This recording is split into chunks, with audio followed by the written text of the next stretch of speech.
Well, the Bible was copied over and over and over again, and we don't know if what we have is truly trustworthy. Have you ever heard that before? Well, let's just go ahead and take some time and unpack that a bit. And for this video, I want to be focusing primarily on the New Testament and those ancient manuscripts. So let's start out by saying that it is true that we don't have the original copies of the New Testament. We don't.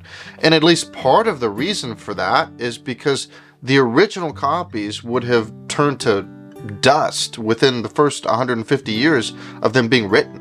I mean, they were written on papyrus, and papyrus, of course, was a very fragile material. That being said, what encourages me is that we have an abundance of New Testament manuscripts that really do help scholars believe that we can get very close to the original manuscripts.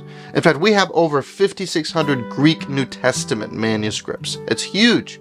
And all in all, we have over 25,000 ancient New Testament manuscripts in various languages. Now, this doesn't mean, I want to be clear here, it doesn't mean that we have 25,000 manuscripts that have the complete New Testament. Far from it, that is not the case. Most of them have the Gospels. Many of them have other complete letters. The average size manuscript is over 400 pages. Some of the manuscripts, though, like P52, are about the size of a credit card. It has some of John 18 that's written on the front and on the back of it. Now, let me just kind of do very briefly a quick flyby of the early manuscript evidence that we have. So we have 0, maybe 1 manuscript from the 1st century. It's debated on if P52 is 1st or 2nd century.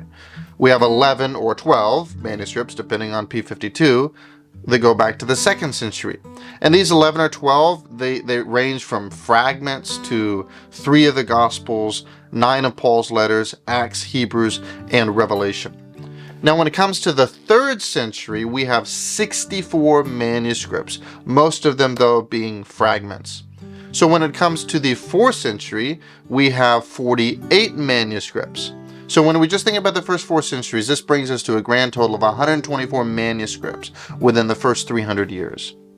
Daniel Wallace is a textual critic and scholar, and he points out that we have 43% of New Testament verses within 150 years of the originals. Now, what is absolutely amazing to me is that if you wiped out all of the manuscript evidence that we have, we would still have the entire New Testament, because the early church fathers quoted the New Testament. There are more than 1 million quotations of the New Testament by the early church fathers. So what does this mean? What is early church fathers? This means that through the first 8 centuries, we have more than 1 million quotations of the New Testament.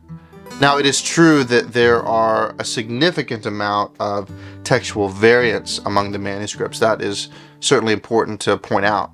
Now, a textual variant is any place among the manuscripts in which there is variation in wording, including word order, omission, or addition of words, even spelling differences. And the recent data suggests that we have 1.5 million textual variants among all of our manuscript evidence. Now then, what kind of textual variations are there? That's an important one. According to Daniel Wallace, once again, I'm quoting him a lot, critic, scholar, over 99% of textual variants make no difference at all. They aren't meaningful as it pertains to Christian teaching. For example, when you think about the differences in spelling and word order, things like that, that's 99% of them. Less than 1%, though, he argues, are truly meaningful. And one example of this is that there are different readings among the manuscripts of Mark chapter 9, verse 29. So if you take a look at it, Mark 29 reads this way: "He replied, 'This kind can only come out by prayer.'" So the context here is demon possession. And in some manuscripts, we read that this kind of demon can come out only by prayer, while in others you read that it can only come out by prayer and fasting. So which is the correct one? This is meaningful. It's meaningful. It's helpful in Christian practice to know how to get rid of this kind of demon that you have in this person. Is it by prayer or fasting? But it's not an essential doctrine of the faith, although it is meaningful.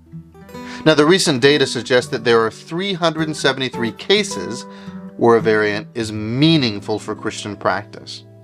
But I'm encouraged to know that the essence of the faith is not affected by textual variants. Bart Ehrman, a textual critic who's not a Christian, said in the appendix of his book called Misquoting Jesus, he said this: essential Christian beliefs are not affected by textual variants in the manuscript tradition of the New Testament. Now that's huge. It's encouraging to know that someone who is a scholar, who is also very hostile towards the Christian faith, he admits that the essential Christian beliefs are not affected by textual variants. Now, for a short time in my faith, I was kind of bothered by this. I was having doubts because I was reflecting and pondering, why in the world, God, would you not make this process neater? I mean, it's just so messy, you know. Here we are having to engage in the science of textual criticism and survey all the data to try and reconstruct the original manuscripts. I mean, couldn't there have been a better way? But I like what C.S. Lewis says in his book on miracles. Listen to what he says. He says, the moment it enters her realm, it obeys all her laws. Miraculous wine will intoxicate. Miraculous conception will lead to pregnancy. Inspired books will suffer all the ordinary processes of textual corruption. Miraculous bread will be digested. The divine art of miracle is not an art of suspending the pattern to which events conform, but of feeding new events into that pattern. I think Lewis very helpfully here reminds us that the inspiration and transmission of Scripture, well, they fit within the pattern of many of God's other miracles. I like what one writer said. He said, just as we can expect baby Jesus to gestate normally, we can also expect the Bible to be transmitted normally. The miracles of origin, they don't require a second miracle of perfect preservation. Now, after the text was produced by the apostles and, of course, their associates, it went into the normal routine of human fallibility in their copies. But we learn from books like Ruth and Esther about the doctrine of providence, that God is governing this world, that He's providentially working through the messiness of life, through errors, through all these different things to preserve the word that we have today. Well, I hope this helps you. Go ahead and hit the like button if it does, and this will push it out to more people that can be helped by it. Well, thank you so much, and God bless you in the way.